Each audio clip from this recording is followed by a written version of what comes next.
Genichi Kawakami, born on January 30th, 1912, was the eldest son of Genichi Kawakami, the third president of Nippon Gaki, Yamaha's predecessor. Genichi joined the company in 1937 and rose in the ranks to become head of the Tenryu factory, managing director, and finally in 1950, the company's fourth president at the age of 38.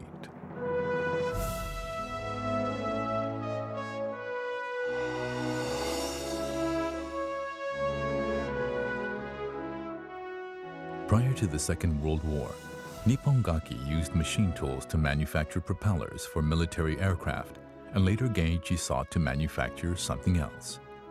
After investigating every possibility, he decided to go into the motorcycle business.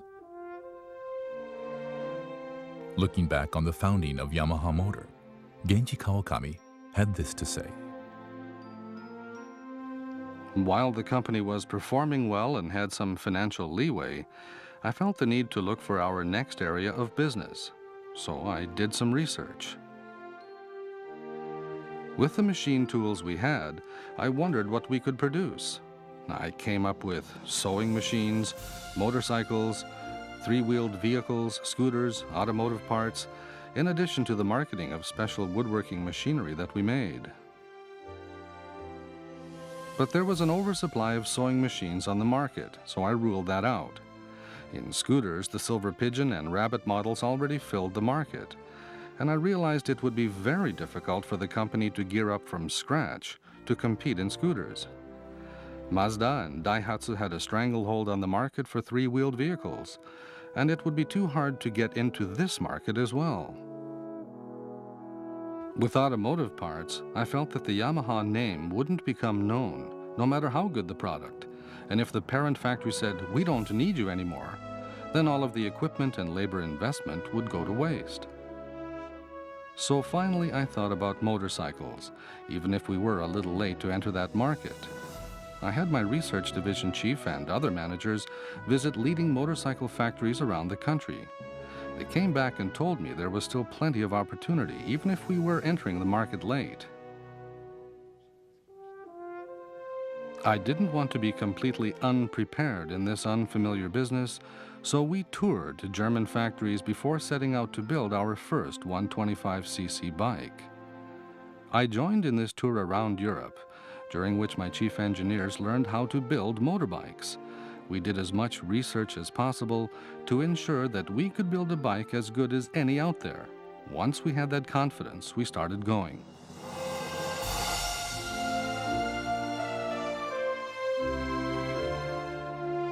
The building of a prototype went into full swing, and in August of 1954, a mere 10 months from the decision to build motorcycles, Yamaha completed its first 125cc prototype. The prototype was put through a 10,000-kilometer test, a rugged test even by industry standards, to ensure top-notch quality.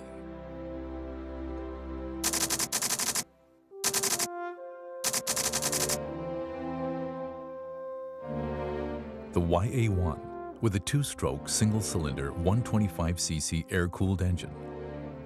This motorbike was the dramatic realization of Genichi Kawakami's key decision and the start of Yamaha Motor. On July 1st, 1955, the motorcycle manufacturing division spun off from Nippon Gaki and incorporated as Yamaha Motor Corporation with Kawakami at the helm. The fledgling company had 274 employees, 30 million yen in capital, and produced about 200 motorbikes a month.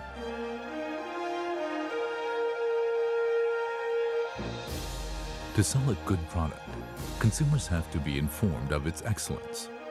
With this in mind, the motorcycle industry held major annual events, and at the biggest, the third annual Mount Fuji race, the YA1 made its first appearance and won the race with flying colors. The bike was then entered in the first Mount Asama race, where it swept the top 3 spots. The victories in these 2 major races proved the high performance of Yamaha bikes and greatly boosted their appeal. To see how the bike performed, Genichi Kawakami himself rode it and led development and sales in the motorcycle business.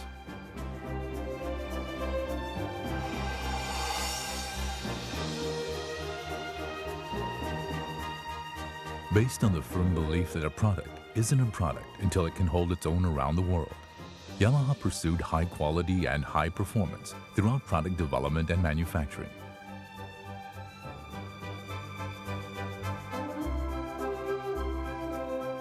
In 1958, Yamaha became the first Japanese producer of motorcycles to debut in an international race.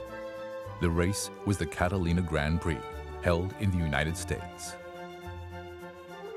The Yamaha bike finished high in 6th place, reaffirming Genichi Kawakami's convictions. The race results won over many new fans in Japan and the US, with many accolades awarded to Yamaha's technology.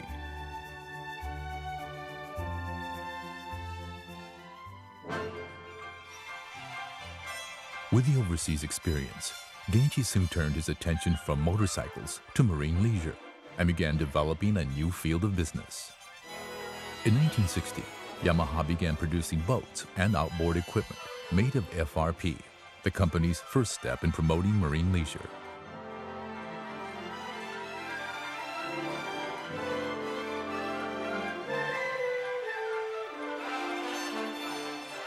Soon after this, a number of complaints against Yamaha's scooters and mopeds placed the company in the toughest spot it had ever faced.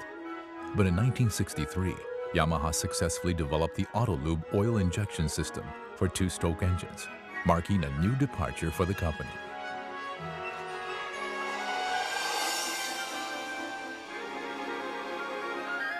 Genichi Kawakami understood better than anyone else the importance of pursuing quality from the very outset. He had this to say about it. Products are not merely things to be sold. They must bring satisfaction to both the seller and buyer. Something that breaks down easily, generating a complaint, cannot be called proper merchandise. When making products, it is crucial to see things from the consumer's perspective.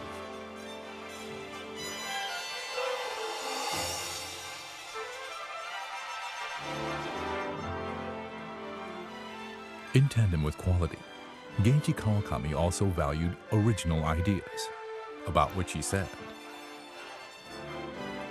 In the future, a company's survival will hinge on ideas over and above quality. Products that have no character, nothing unique about them, will not sell, no matter how well made or how affordable. And that would spell doom for any company. In 1966, Yamaha built a new plant in the city of Iwata with a capacity of producing 800,000 units a year.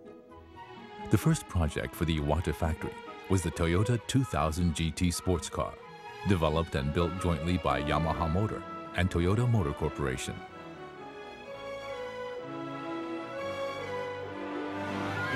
The car was a sensation among car lovers everywhere.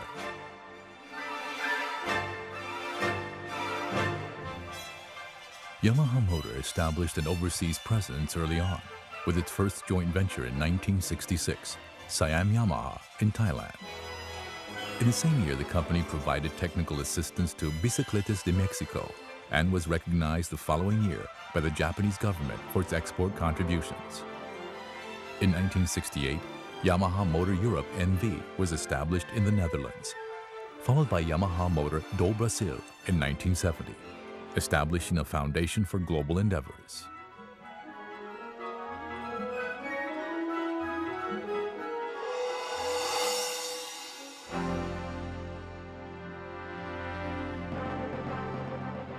Taking to heart the lessons taught by Genichi Kawakami, Yamaha looked beyond merely making products and set out to create demand. Yamaha opened driving schools and trail biking schools, along with boat license schools, and began offering boating and sailing instruction, as well as pursuing other safety-promoting activities nationwide. The company also built facilities such as Yamaha Marina Hamanako, the Yamaha Technical Center, Yamaha Resort Tsumagoi, and the Sportsland Sugo facility, working to broaden its markets.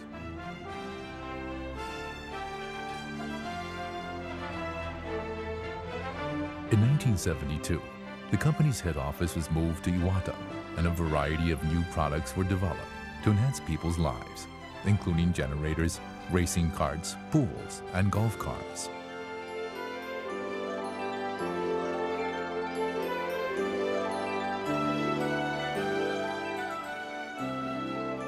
In one of his books, Genichi Kawakami describes this effort to expand into new fields. In the business world today, so many people seem obsessed with figures. They become fixated on the numbers of the minute, and without them are too afraid to do any real work.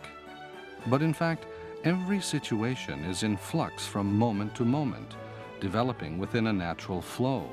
Unless one reads that flow, it is impossible to start out in a new field of business.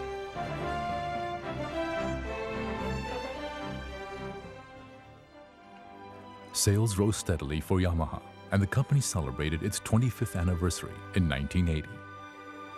今日会社を創設して25年になったということは、我々が過去にこの仕事を通じてどんなことを考え何をやってきたか、それが現在どんな姿になって、そうして一番大切なのは現在の姿というものはこの後の時代に対して十分用意された立派な内容を持った25年であるかどうかということが大切なことでございます。ただ25周年が来たからお祝いするっていうんでなくて、今過去とこれから未来との接点にあって我々の持っているエネルギーと内容と将来に対する展望が一体どんなことであろうかということを振り返ってみる非常にいい機会だと思います。 And as Japan's economy grew, demand grew along with it. 27年前に最初のオートバイを世の中に出しましたときは、月に120台も作ればいいなというようなつもりでやったんです。 In his declining years, Genichi Kawakami provided this message about the future of Yamaha. No matter what business you strive to do in the name of Yamaha, I wish you to always bear in mind the Yamaha company's spirit and philosophy. That is, total honesty toward the customer and making products that hold their own.